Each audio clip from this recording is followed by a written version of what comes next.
بسم اللہ الرحمن الرحیم۔ السلام علیکم سامعین۔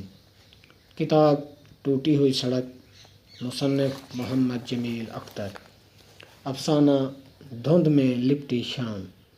آواز مجید احمد جئی آڈیو لائبریری کے تعاون سے آپ یہ افسانہ سماعت کر رہے ہیں۔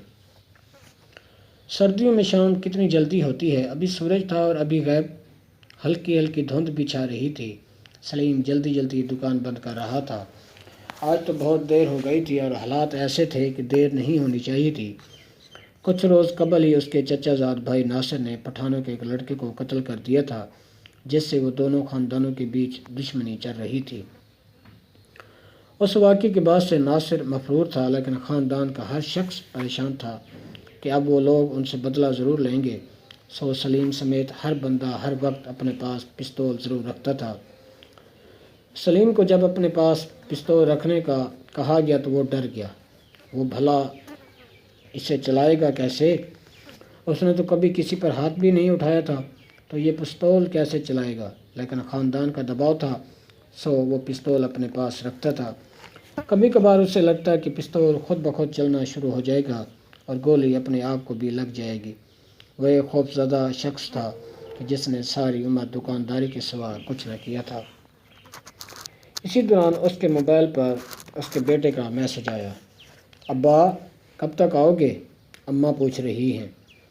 آ جاؤں گا پتر، سلیم منہ میں بڑبڑایا اور موبائل جیب میں رکھا جلدی جلدی دکان کا سامان سمیٹا۔ دن بھر کی نقدی اٹھائی، پستول کو سلوار میں اڑسا اور دکان کو تالا لگا کر نہر کے کنارے کنارے چلنے لگا۔ شام گہری ہوتی جا رہی تھی اور اس کے اندر کا خوف بڑھتا جا رہا تھا۔ آج واقعی بہت دیر ہو گئی ہے۔ ابھی وہ گھر سے کافی فاصلے پر تھا کہ نہر کنارے ایک ویران جگہ پر کسی نے اسے پکارا۔ رکو! آواز آئی۔ اسے ایسے لگا کہ یہ آواز اس کے اندر سے آئی ہے۔ کیا خوف بہت بڑھ جائے تو وہ بولنے لگ جاتا ہے؟ رک جاؤ ورنہ میں گولی چلا دوں گا، آواز پھر آئی۔ اسے اپنی سانس رکتی ہوئی محسوس ہوئی۔ تو کیا زندگی کا سارا سفر اتنا ہی تھا؟ کون ہے؟ سلیم نے ڈرتے ڈرتے پیچھے دیکھا۔ ایک نقاب پوش ہاتھ میں پستول تھامے کھڑا تھا۔ کہ کون ہو تم؟ سلیم نے ڈرتے ہوئے پوچھا۔ تمہارے پاس جو کچھ ہے نکال دو، نقاب پوش نے کہا۔ یہ ضرور پٹھانوں کا آدمی ہے اور مجھے مارنا چاہتا ہے، سلیم نے سوچا۔ اچھا میں نکال رہا ہوں سب کچھ، دیکھو گولی مت چلانا، میں سب کچھ دے رہا ہوں۔ اس نے جیب میں ہاتھ ڈالا، رقم کا تھیلا زمین پر رکھ دیا۔ نیچے ہوتے ہوئے اس نے جیب سے پستول نکال کر نقاب پوش پر تان لیا۔ اب صورتحال یہ تھی کہ دونوں ایک دوسرے پر پستول تانے کھڑے تھے۔ اندھیرے کے باعث سلیم کے کانپتے ہاتھوں کو کوئی دیکھ نہ سکتا تھا۔ پستول رکھ دو، نقاب پوش نے کہا۔ نہیں، پہلے تم پستول نیچے کرو، سلیم نے کہا۔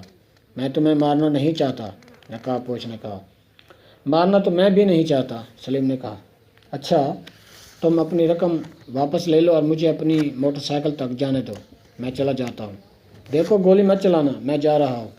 اور وہ یہ کہہ کر دائیں طرف کھڑی موٹر سائیکل کی جانب جانے لگا، لیکن وہ بدستور پستول سلیم کی طرف تانے ہوئے تھا۔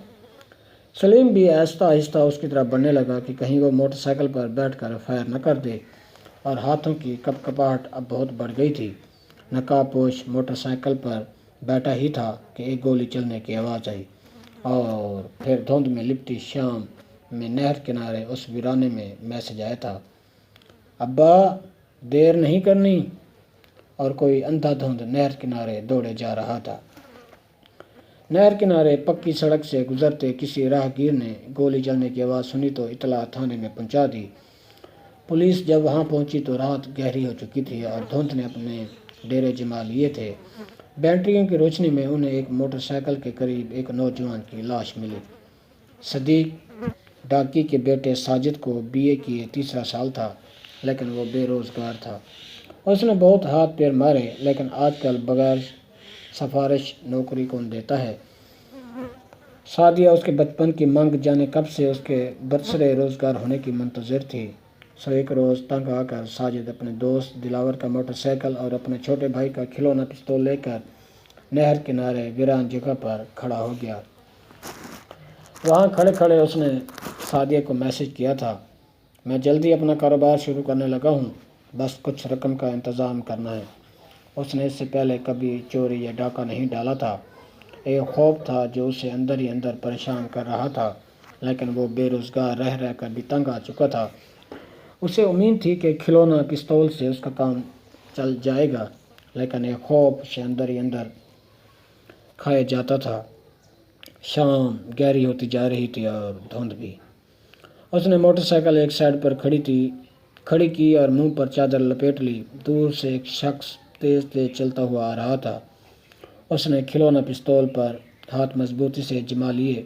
جب وہ اس کے قریب سے گزرا تو اس نے اسے روکا، لیکن اگلے ہی لمحے اس شخص کے ہاتھ میں پستول آ گیا۔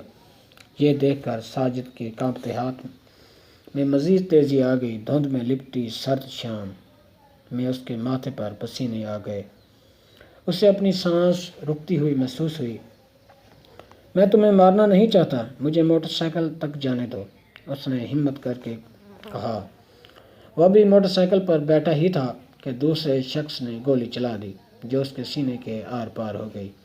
مجھے معاف کر دو، مجھے معاف کر دو، یہ گولی خود بخود پستول سے نکلی ہے، میرا یقین کرو، خدا کے لیے مجھے معاف کر دو، وہ شخص روتے ہوئے کہہ رہا تھا۔ ساجد کو یوں لگا کہ جیسے کسی نے آگ کا گولا اس کے سینے میں اتار دیا ہو۔ وہ بتانا چاہتا تھا کہ یہ پستول نکلی ہے۔ اس نے پستول والا ہاتھ اٹھایا ہی تھا کہ دوسرے شخص نے وہاں سے دوڑ لگا دی۔ لیکن رقم آئے گی کہاں سے؟ ایک میسج آیا تھا۔ شام اور دھند دونوں بہت گہری ہو چکی تھیں۔ یہ افسانہ جئی آڈیو لائبریری کے تعاون سے آپ سماعت فرما رہے تھے۔ آواز مجید احمد جئی کی تھی۔ اللہ حافظ۔